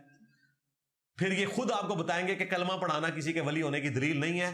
بخاری مسلم میں حدیث ہے اللہ فاسق سے بھی دین کا کام لے سکتا ہے. بالکل ہمارا بھی یہی نظریہ آپ کے بزرگوں کے بارے میں. لو سامو پٹ گئے سوال پرانے ہو گئے. جشن میلاد مصطفیٰ صلی اللہ علیہ وآلہ وسلم منانا دین اسلام میں جائز ہے؟ جی جائز ہے، جائز طریقے سے. اس کے اوپر میری تفصیلی ویڈیوز ریکارڈ ہیں. میلاد کے اوپر سب سے زیادہ ویڈیوز میری ہی کھلتی ہیں اللہ کے فضل سے. گرین پگڑی میں نے ریکارڈ کروائی ہوئی ہیں. تو جو طریقہ جائز ہے وہ ہم نے بتایا ہوا ہے، اور جو انہوں نے خود سے جاری کیے ہیں ان کے اوپر گرفت کی ہوئی ہے. میرا 2 سال پہلے نکاح ہوا تھا، اب 10 دن بعد میری شادی ہے، اللہ کرے ہو جائے، لیکن اب مجھے ایک اور لڑکی پسند آ گئی ہے. آپ مجھے مشورہ دیں کہ کیا کروں. مشورہ تو بھائی آپ کو نہیں دینا چاہیے، لڑکی کو اور اس کے ماں باپ کو مشورہ دینا چاہیے کہ آپ کو گھر بلا کے آپ کی خاطر مدارت کریں. وہ مشورہ تو ان کو دینا چاہیے. نان سینس بات ہے بھائی، ان چیزوں سے باہر نکلیں. آپ تو بڑے خطرناک آدمی ہیں بھائی. شادی کے 10 دن بعد اگر پسند آ جاتی پھر آپ نے کیا کرنا تھا بھائی. ہاں تو مشورہ یہی ہے کہ ٹھیک ہے آپ وہاں بھی رشتہ بھیج دیں، 2 شادیاں کر دیں. اسلام میں تو 4 کی اجازت موجود ہے. ٹھیک ہے، باقی ان چکروں سے باہر نکلیں یار. یہ جو پسند آنا ناپسند آنا اس کا تعلق صرف شادی سے پہلے تک ہوتا ہے. سال ایک میں آپ کے سامنے ہر چیز کھل جائے گی کہ یہ زندگی صرف ایک اس سیکس کے جذبے کے ساتھ نہیں جڑی ہوئی ہے. اصل چیز جو ہے وہ ہمدردی کا جذبہ ہے جو ایک میاں بیوی ایک خاندان کو وجود بخشتے ہیں. یہ زندگی اتنی خوبصورت زندگی ہے کہ اس کے بغیر انسان نامکمل ہے، کٹی پتنگ کی مانند ہے. میں کہتا ہوں جی، لوگ کہتے ہیں نا جس کی شادی نہیں ہوئی ہے تو وہ اس کا ایمان مکمل نہیں. میں کہتا ہوں وہ تو انسان بھی مکمل نہیں ہوا. حقیقت بات ہے. بے مقصد زندگی ہے، خاندانی زندگی. یہی پیغمبروں نے ہمیں تعلیمات دی ہیں، یہی اللہ کی منشا ہے، اور اللہ تعالیٰ یہی چاہتا ہے کہ یہی سلسلہ آگے چلے. مردوں کے لیے لمبے بالوں کو باندھنا عورتوں، ہندوؤں سکھوں کی مشابہت نہیں ہے. اور نہیں ہو میرے بھائی، سنت ہے. لمبے بال تو باندھے جائیں گے. بخاری مسلم میں ایک صحابی جو ہے لمبے بال تھے، انہوں نے جوڑا باندھا تھا، تو آپ نے کہا کہ نماز کے وقت جو ہے نا کپڑوں اور بالوں کو سمیٹا نہ کرو، جوڑا کھول لیا کرو. نبی الاسلام بھی خود باقاعدہ اس کو باندھا کرتے تھے. بخاری مسلم میں ہے، سیدہ عائشہ کہتی ہیں کہ 4 لٹیں بنائی ہوتی تھی نبی الاسلام کے بالوں کی، 2 اس طرف 2 اس طرف، اور اس کو گوند لگائی جاتی تھی جو آج کل آپ وہ لگاتے ہیں مختلف قسم کی چیزیں، جیل. ہاں، کیونکہ اتنے گھنے بال گھنگریالے بھی ہوں، ان کو سمیٹنے کے لیے یہ سارا کچھ کرنا پڑتا ہے. تو یہ کوئی مشابہت نہیں ہے نان مسلم کی. نظر بد سے بچنے کے لیے دعا بتا دیں. صحیح بخاری میں ابو داؤد میں موجود ہے، جو نبی الاسلام حسن و حسین کو دم ڈالا کرتے تھے.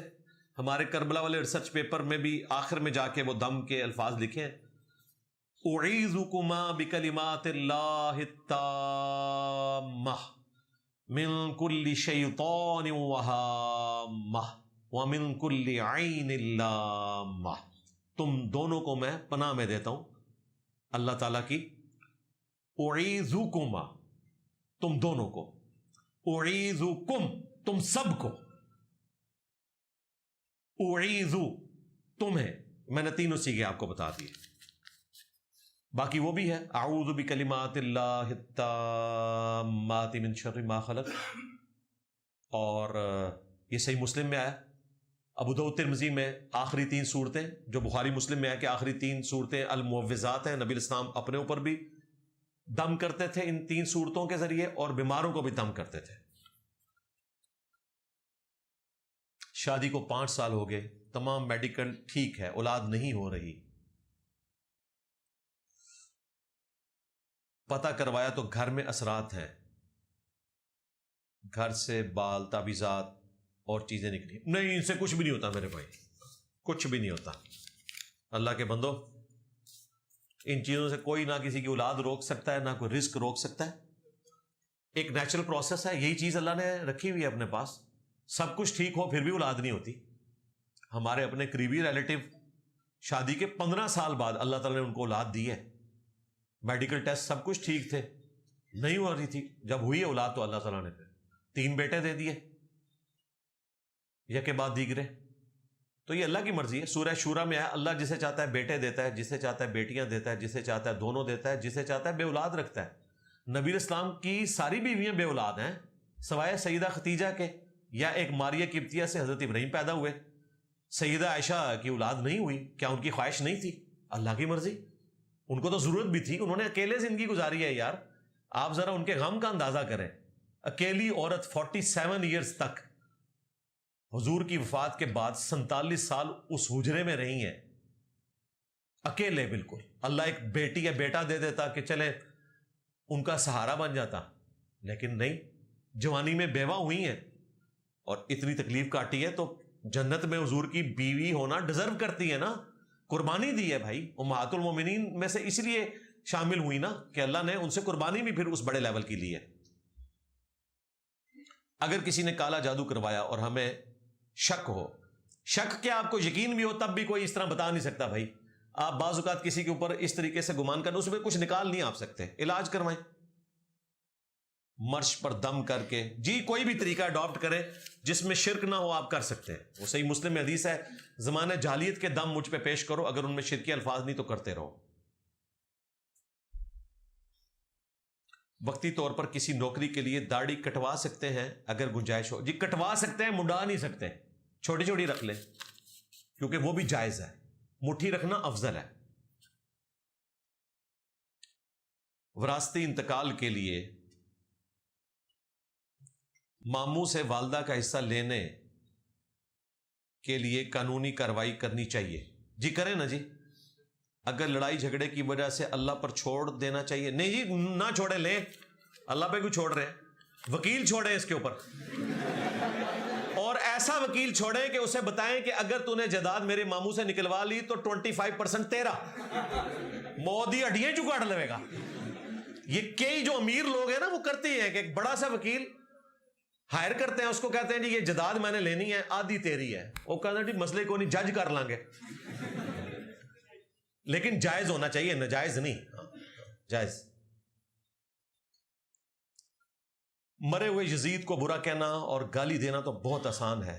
یزید ہر دور میں پائے جاتے ہیں. آپ ہر دور حکومت میں اپنے وقت کے یزید کی حمایت کرتے ہیں.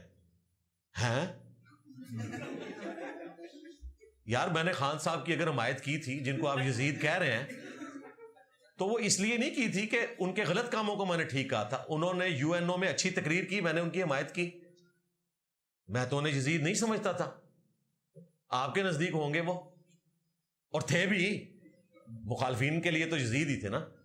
وہ مولانا فضل الرحمان نے نہیں کہا تھا اپنے آپ کو حسین اور ان کو یزید. اسی طریقے سے توہین مذہب کا جب الزام لگا تو میں نے ان کا دفاع کیا, تو اس کا یہ مطلب نہیں تھا کہ میں نے یزید کا دفاع کیا, میں نے ایک مسلمان بھائی کا دفاع کیا. اسی طریقے سے آج بھی اگر کسی پہ توہین مذہب کا الزام لگے گا تو میں اس کا دفاع کروں گا.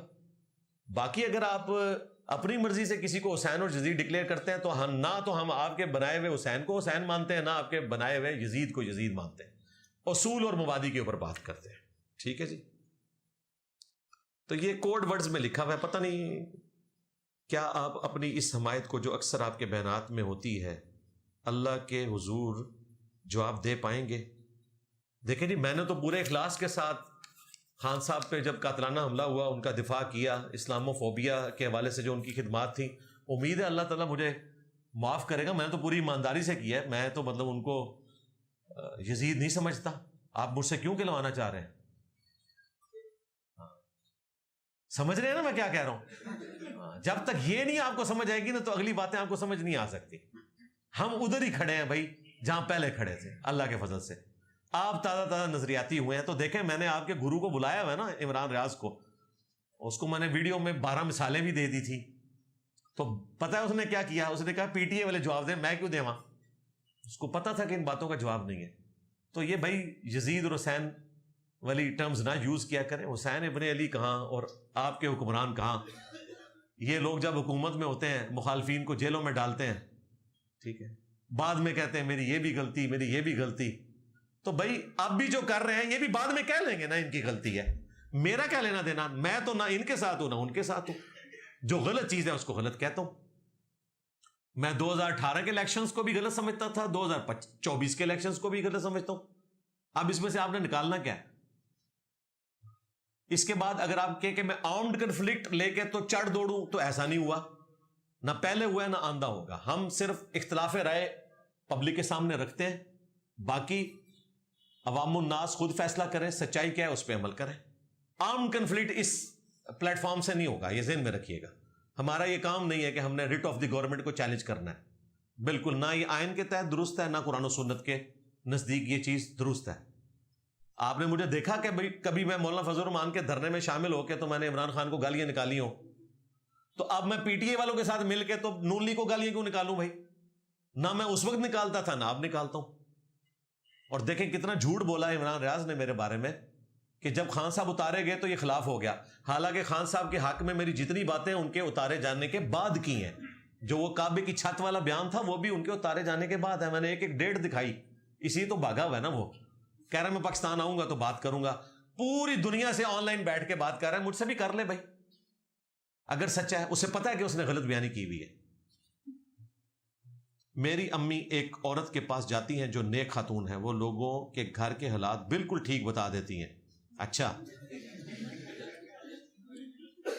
جو ان کے گھر میں چل رہے ہوتے ہیں، ظاہر ہے وہ آپ کی امی سے ہی آدھی باتیں پوچھ لیتی ہوں گی نا، بار بار آزمایا ہے، یہ ٹھیک ہے اور چھڑ دو، بتا دیتی ہیں حالات. آپ ان کو شستہ انگریزی کے اندر شیکسپیئر کا کوئی ایک ناول، اس کا کچھ حصہ بتائیں. اگر انہوں نے دنیاوی تعلیم حاصل نہیں کی تو ان کو بتایا کہ لکھے پڑھ، ویخ کے پڑھ کے دسے کوئی منو. اور میرا فارمولہ تو چھڑ دو، وہ تک جنہوں انگریزی آندی ہے وہ نہیں پڑھ سکتا جو تک انہیں میکینیکل انجینئرنگ نہیں کی تھی ہوئی. یہ میرے بھائی ہوتا ہے کہ یہ عورتیں، بعض عورتیں ہر جگہ بی بی سی لندن بنی ہوئی ہوتی ہیں، ان کے پاس آ کے سارے ان کو رپورٹ کرتے ہیں، یا وہ پھرتی رہتی ہیں، وہ ساری خبریں اکٹھی کرتی ہیں تو ان کو خبریں پہنچ جاتی ہیں. اس طرح کی بڑی آنٹیاں جو ہمارے محلے میں بھی موجود ہیں، ہر محلے میں ہوتی ہیں. اکثر لوگ انشاءاللہ کو انشاءاللہ لکھتے ہیں. آپ نے بھی ویسے غلط لکھا ہے، انشاءاللہ نہیں ہے، یہ انشاءاللہ ہے. لوزامو لکھا تو آپ نے بھی غلط ہوا ہے. انگریزی میں بھی آپ لوگ غلط لکھتے ہیں. یہ مد ہے جس کو 5 الف تک کھینچا جائے گا، آپ نے مد نہیں ڈالی ہوئی. صرف یہ ان والا فرق نہیں ہے. تو میرے بھائی کوئی فرق نہیں پڑتا، یہ اردو میں لکھا جا رہا ہوتا ہے. جس طرح آپ اردو کی چیزیں رومن انگریزی میں جب لکھتے ہیں تو ہم آپ کو اعتراض کرتے ہیں کہ آپ نے یہاں کیوں ڈال دیا، ادھر کے کیوں ڈال دیا. آپ کتاب کو کیوں سے لکھیں یا کے سے لکھیں کوئی فرق نہیں پڑتا، کتاب ہی لوگ پڑھیں گے کیونکہ وہ زبان ہی الگ ہے. ہاں عربی میں جب لکھا جائے گا پھر اس طرح. اب مجھے بتائیں، محمد عربی کا لفظ ہے نا، لیکن ہم اسے غلط پڑھتے ہیں محمد. محمد تو لفظ ہی نہیں ہے، یہ لفظ ہے محمد. ہا بھی نکالنا ہے اور میم پہ تشدید بھی کرنی ہے. تو کون ایسے بولتا ہے محمد؟ اردو میں ہم محمد بولتے ہیں. علی، علی تو لفظ ہی نہیں ہے، علی ہے، عین کے ساتھ ہے. تو اس طرح نہیں ہوتا بھائی، یہ جذباتی باتیں ہوتی ہیں.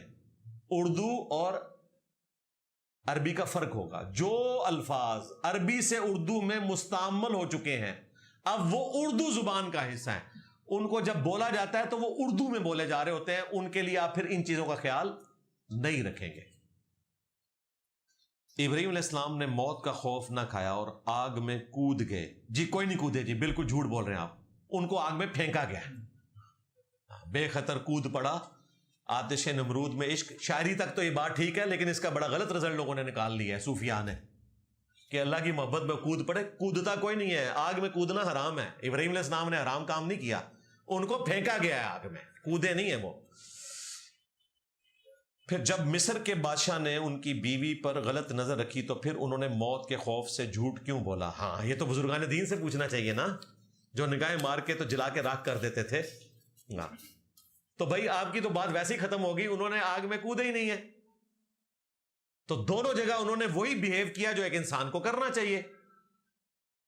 وہ تو اللہ نے انہیں مرزانہ طور پر بچا لیا، انہوں نے اپنی جان پیش کر دی تھی، خود نہیں کودے. ان کو زبردستی آگ میں پھینکا گیا. اگر اللہ چاہتا تو وہ شہید ہو جاتے، اللہ نے بچا لیا. کوشش تو وہاں بھی انہوں نے کی ہوگی بچنے کے لیے، جس طرح یہاں پہ کوشش کی. وہاں پہ کوشش کارگر نہیں ہوئی، وہ بادشاہ اڑا رہا. یہاں پر انہوں نے ایک ہیلا اڈاپٹ کیا جس کی وجہ سے وقتی طور پر ان کی بیوی بچی، لیکن پھر بھی اس نے ہاتھ بڑھانے کی کوشش کی، اللہ تعالیٰ کی غیبی مدد آ گئی. خود ہمارے نبی علیہ السلام ایک قریش کے سردار کی پناہ لے کر طائف سے واپس مکے میں آئے تھے نا، جو صحیح بخاری میں آتا ہے کہ آج اگر وہ زندہ ہوتا مطعم بن عدی تو میں بدر کے سارے قیدی اس کے کہنے پہ چھوڑ دیتا، کیونکہ اس نے مشکل وقت میں میرا ساتھ دیا تھا۔ تو اسباب تو آپ نے اختیار کرنے ہیں۔ المستدرک للحاکم کی 3437 میں آیا کہ آدم علیہ السلام نے کہا مجھے حوا نے بہکایا، اور یہی بات کرسچینٹی میں، جی سیدہ حوا نے مشورہ دیا، یہ تو بخاری میں بھی موجود ہے، بہکایا نہیں ہے، یہ ذہن میں رکھیے گا، مشورہ دیا، اس کے بعد جو کچھ کیا انہوں نے اپنی مرضی سے کیا۔ اگر اما حوا نے مشورہ دیا تھا تو آدم علیہ السلام اس مشورے کو ریجیکٹ کر سکتے تھے نا، کوئی زبردستی تو نہیں کروائی، مرد حاکم ہے۔ اسی لیے قرآن میں تسنیہ کے صیغے آئے ہیں، ان دونوں نے نافرمانی کی، ان دونوں نے یہ کیا، ان دونوں نے، کیونکہ دونوں شامل تھے۔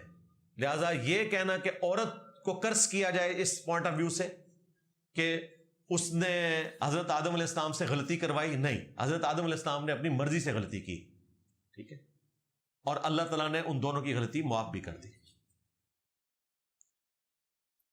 جو لوگ آئی بروز بیٹ سے صاف کرواتے ہیں کیا وہ جائز ہے؟ بیٹ سے یعنی یہاں سے کیوں کرواتے ہیں وہ صاف؟ اگر تو بہت زیادہ گھنے ہیں، نارمل سے بالکل ہٹ کے ہے، تو ٹھیک ہے وہ اتنے صاف کروا لیں کہ جو نارمل لگے۔ اگر اس طرح ہزاروں لوگوں کے ہوتے ہیں، بیٹ سے تو میرے بھی ملے ہوئے، اب میں کیونکہ میں نے یہ کرنے صاف نہیں، یہ تو ہزاروں لوگوں کے ایسے ہوتے ہیں، لیکن بعض کے بالکل ایسے سیدھے ہو گئے ہیں، وہ تھوڑی سی شیپ دینا چاہتے ہیں، چاہے مرد ہیں یا عورت دے سکتے ہیں۔ اگر روٹین سے ہٹ کے، اگر روٹین میں ہزاروں لوگوں کے ایسے ہی ہوتے ہیں، لیکن آپ کہیں فلاں دے بڑے سونے نے میں اس طرح دے کرنے نے، نہیں، وہ پھر تخلیق کو بدل رہا ہے۔ کیا مرد حضرات اپنے جسم کے بال لیزر یا کسی اور طریقے سے صاف کروا سکتے ہیں؟ غیر ضروری بال صاف کروا لیں، اور کون سے آپ نے صاف کروانے ہیں؟ زنانی بڑھنا ہے تو اسی اللہ کے بندے ہو، یہ بالوں کے بڑے فائدے ہیں۔ اگلے دن وہ ایک پوسٹ آئی بھی تھی کہ ان بالوں سے آپ یعنی اتنی نفرت کر رہے ہوتے ہیں، کئی بار جو یہ مچھر بیٹھے ہوتے ہیں ان کا ڈنگ نیچے تک نہیں پہنچتا بالوں کی وجہ سے، وہ بالوں کے اوپر ہی رہ جاتے ہیں، ان کی وہ سونڈ اتنی لمبی نہیں ہوتی کہ نیچے تک پہنچ سکے، اور اس کے کئی ایک فائدے ہیں بھائی۔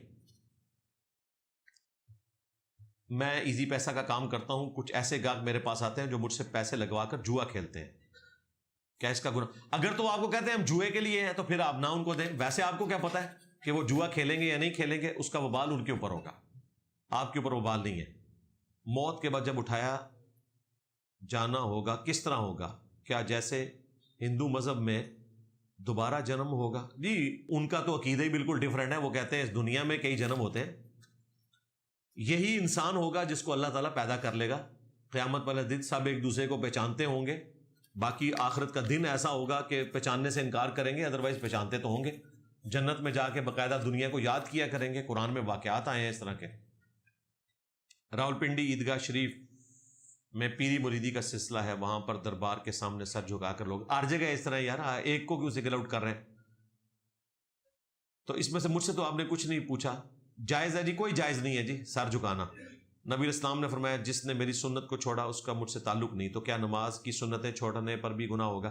جی اس سنت کا نہیں ہے، نبی علیہ السلام نے جو سنت کا ذکر کیا وہ طریقے کی بات کی، جو میں نے طریقہ بتایا اس کو چھوڑنا۔ تو جو نبی علیہ السلام نے طریقہ فرض کے طور پر بتایا ہے اس کو تو آپ نہیں چھوڑ سکتے، جو آپ نے خود ہی ایسا بتایا کہ اسے چھوڑو بھی تو کوئی حرج نہیں۔ جس طرح عصر کی پہلی 4 سنتیں تو وہ بھی ہیں نا، تو وہ نبی علیہ السلام نے نفلی عبادت کے طور پر تعلیم فرمائی، اس کا نام ہی ہے نفل۔ نفل کا مطلب ہوتا ہے اضافی۔ تو یہ جو کہا گیا نا سنت میری چھوڑی، اس سے مراد ہے میرا طریقہ، یعنی جو نبی علیہ السلام نے فرض پڑھنے کا طریقہ بتایا اس طریقے کو چھوڑ دینا، جیسے روزہ رکھنا ہے اس طریقے کو چھوڑ دینا، جیسے حج کرنا ہے ویسا حج نہ کرنا۔ یہاں سنت سے مراد طریقہ ہے۔ اس پہ میری ویڈیو ریکارڈ ہے، سنت چھوڑنے والے پر لعنت۔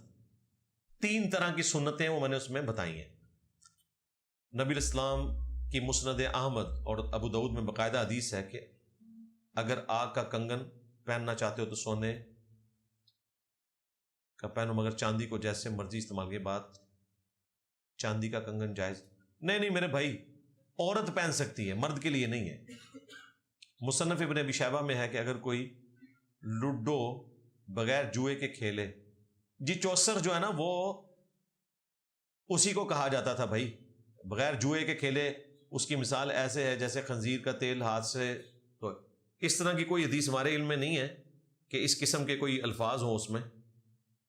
وہ جوئے کے طور پر ہے. لوڈو تو اس زمانے میں آپ کو پتا ہے کہ لوڈو ہے بھی تھی کہ نہیں. لوڈو کی تاریخ کس کے پاس ہے؟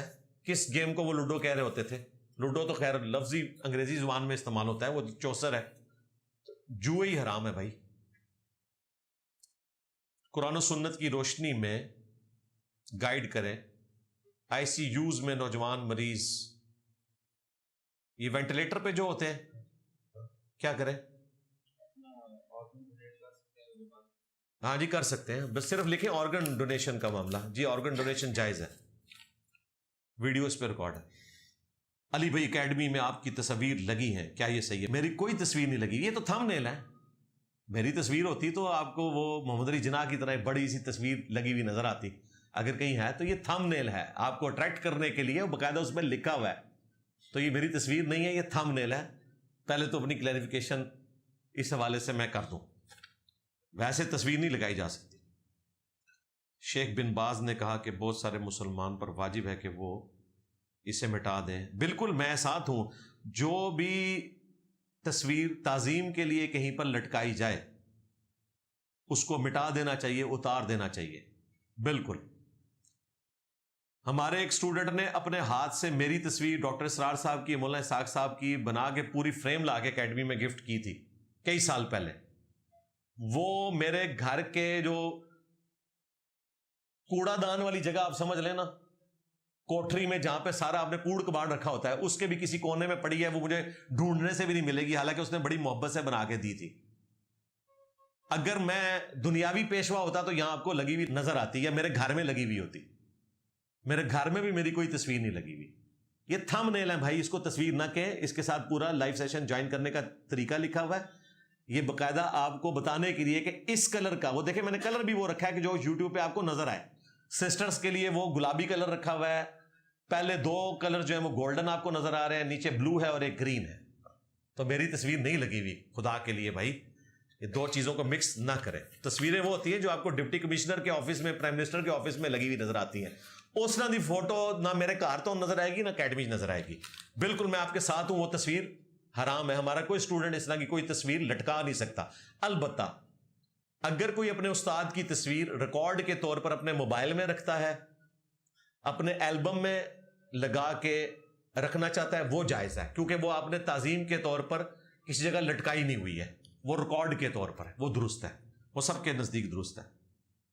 باپا جانی دیکھیں, کسی زمانے میں تصویر آتی نہیں تھی کیمرے میں, لوگ بڑی کوشاں کرتے سن, کرامت ظاہر ہوندی سی, آندی نہیں سی, کھچدے نے آندی نہیں. آج مجھے بتائیں یہ کمال وہ اگر کر کے بتا دیں لوگوں کے سامنے, سارا میڈیا میں اکٹھا کرتا ہوں. باپا جانی ایک دفعہ فضان مدینہ میں کھڑے ہوں اور کہیں جی کیمرے مارو, دیکھو میری فوٹو آندی نہیں ہے ریکارڈ.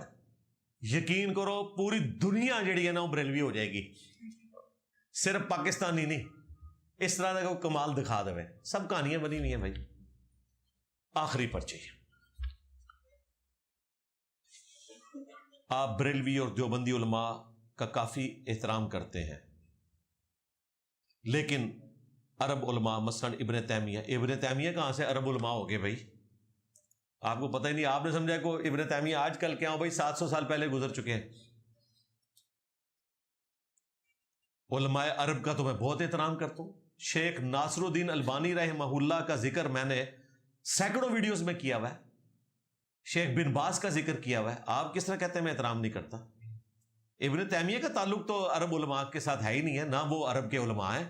وہ تو 700 سال پہلے ایک عالم دین گزرے, ان کی اچھی باتیں اچھی ہیں, جو بری ہیں وہ بری ہیں. آج میں نے ان کی تعریف میں بھی کچھ کلمات کہہ دیے. آپ کے لہجے میں احترام ظاہر نہیں ہوتا. احترام آپ کس کو کہتے ہیں بھائی؟ ابن تیمیہ کی آپ نے اپنی لینگویج پڑھی ہوئی ہے کیا ہے؟ کس کے اوپر اس نے ہاتھ صاف کیا ہوا ہے؟ دونوں میں غلطیاں ہیں اور صحیح بھی ہیں, بہترین. ان کے ماننے والے بھائی ان کو تختہ مشق بناتے ہیں نا, ان سے تو ہمارا کوئی اختلاف نہیں ہے. جو ان کی اچھی بات ہے ہم کوٹ کرتے ہیں. آج بھی میں نے ابن تیمیہ کی خوبیاں بیان کی ہیں. تو ویسے آپ کو یہی لگتا ہے نا, اس کا مطلب ہے کہ آپ یہ سمجھتے ہیں کہ میں اہل حدیث علماء کا ذکر جو ہے نا وہ احترام سے نہیں کرتا. تو بریلوی تو کہتے ہیں کہ یہ تو چھپا ہوا بھابی ہے, یہ ساڑھے بابے نو رگڑا لاندا ہے. بریلویوں سے بھی پوچھے نا, تو ان کا موقف ڈفرنٹ ہوگا. تو جو آپ نے چشمہ لگایا ہے وہ آپ ویسے ہی سمجھتے ہیں. تو شیخ ناصر الدین البانی رحمۃ اللہ علیہ کا ذکر میں نے کئی ویڈیوز میں کیا ہے, ان کی اچھائیاں بیان کی ہیں. تو وہ عرب علماء میں سے تو وہی ہیں اس وقت بڑے عالم جو فوت ہو چکے ہیں 1999 میں. تو بالکل ایسی بات نہیں ہے. ہاں, ابن تیمیہ کی غلط چیزوں کا میں نے اس وقت ذکر کیا جب اہل حدیث نے ان کو ان کے مرتبے سے بڑھا کر پیش کیا, تو ہم نے بتایا کہ وہ ایسا نہیں تھا بھائی. آپ اس کو 7ویں بلکہ 8ویں صدی ہجری کا ایک عالم دین ہی رہنے دیں. ان کو لا کے آپ صحابہ اور اہل بیت کے ساتھ اور تابعین کے ساتھ کھڑا نہ کریں.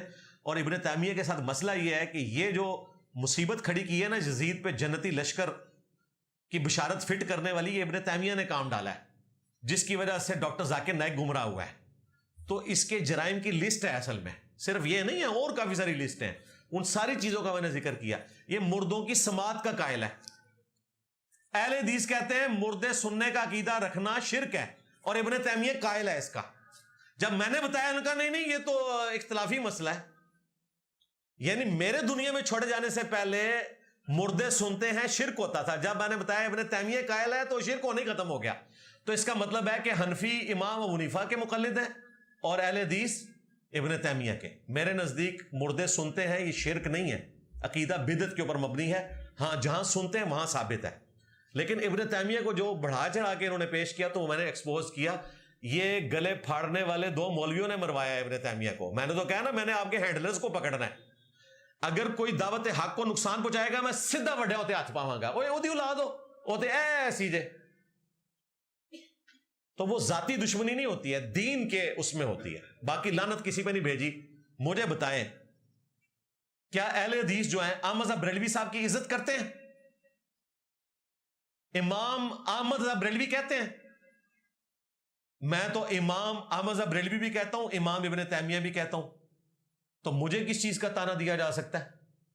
تم خود دوسروں کے اماموں کو کالا حضرت کہو. اعلی حضرت کو کالا حضرت کہتے ہیں وہابی. احسان اللہ ظہیر صاحب نے کتاب میں لکھا ہے رنگ کالا تھا اور پہنگے سن, روٹی نظر نہیں سی آندی. یہ انہوں نے باقیوں کا احترام کیا ہے. ہم نے تو کبھی اس طرح کی کوئی بات کسی کے بارے میں نہیں کی ہے. حالانکہ یہ حیران کن بات ہے کہ آج تک جتنے بھی مفتی اعظم سعودیہ بنے نے سارے ہی اخت معروم نے. انہوں نے بھی تکنا چاہیے کوئی سوڑا جا بندہ تھا کہ یار مفتی اعظم بناؤ, اور لوگ لاندے نے ایک پاسے امام خمینی دی تصویر, پھر خامنائی صاحب دیو کہندے نے شیعہ دے علماء ویکھو تے سنیاں دے ویکھو سارے ہی کانے جے. وہ اللہ نے ان کے ساتھ وہ ایک بیماری آئی تھی وہاں پہ نا, وہ سارے ہی ایک دفعہ ان کی نظریں ضائع ہو گئی تھی. لیکن دنیا میں چیزیں دیکھی جا رہی ہوتی ہیں نا کہ سارے ہی آپ کو نبینے ملے ہیں, چن چن کے آپ نے وہ مفتی اعظم بناتے گئے, وہ کہتے ہیں علم کی بنیاد بنائے, وہ ایک علیحدہ چیز ہے. لیکن لوگ اس طرح کی چیزیں دیکھیں. تو میں نے تو کبھی نہیں کہا, ہم علم کی قدر کرتے ہیں, اللہ کا شکر ہے.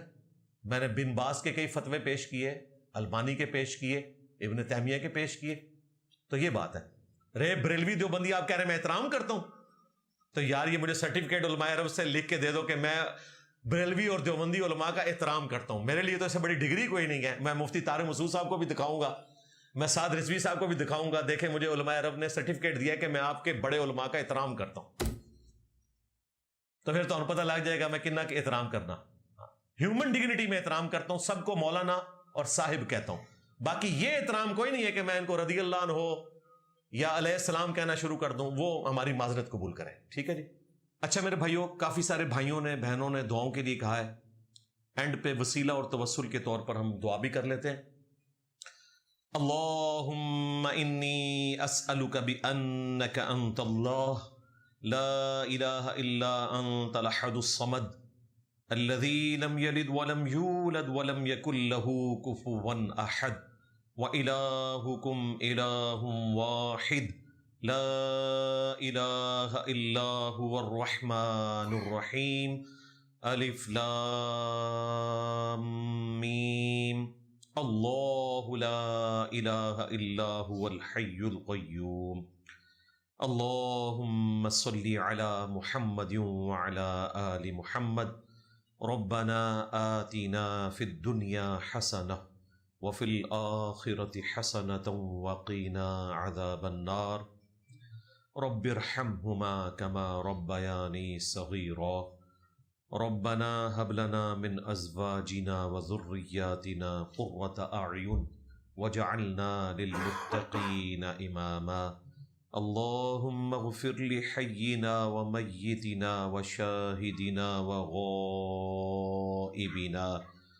وصغيرنا وكبيرنا وذكرنا وانثانا اللهم من احييته منا فاحيه على الاسلام ومن توفیته منا فتوفه علی الایمان۔ اے اللہ، جن جن بھلائیوں کا سوال تیرے محبوب صلی اللہ علیہ وآلہ وسلم نے تجھ سے کیا، ہمارے حق میں، ہمارے ماں باپ کے حق میں، ہمارے بیوی بچوں کے حق میں، ہمارے رشتہ داروں کے حق میں، تمام مسلمانوں کے حق میں قبول و منظور فرما، اور جن جن چیزوں کے شر سے تیرے محبوب صلی اللہ علیہ وآلہ وسلم نے تیری پناہ طلب کی، ہم تمام مسلمانوں کو ان چیزوں کے شر سے اپنی پناہ عطا فرما۔ اے اللہ، خصوص بالخصوص فلسطین کے مسلمان، کشمیر کے، یمن میں، عراق میں، شام میں، افغانستان میں، ایران میں، پاکستان میں، جہاں کہیں کسب پرسی کی زندگی گزار رہے ہیں، غیب سے ان کی عزت، آبرو، جان و مال کی حفاظت فرما۔ اے اللہ، ہمارے ملک پاکستان کی خیر فرما، پورے عالم اسلام کی خیر فرما، اندرونی اور بیرونی خطرات سے محفوظ فرما۔ اے اللہ، حاضرین کے دلوں میں جو نیک اور جائز دعائیں ہیں قبول و منظور فرما۔ اے اللہ، جو فوت ہو چکے ان کی مغفرت فرما، جو زندہ ہیں انہیں موت سے پہلے قبر و آخرت کی تیاری کرنے کی توفیق عطا فرما، جو بیمار ہیں انہیں شفا عطا فرما۔ یہ تمام دعائیں تمام مسلمانوں کے حق میں قبول و منظور فرما۔ سبحان ربک رب العزت عما یصفون وسلام علی المرسلین والحمد للہ رب العالمین وصلی اللہ علی النبی الکریم وعلی آلہ واصحابہ اجمعین الی یوم الدین۔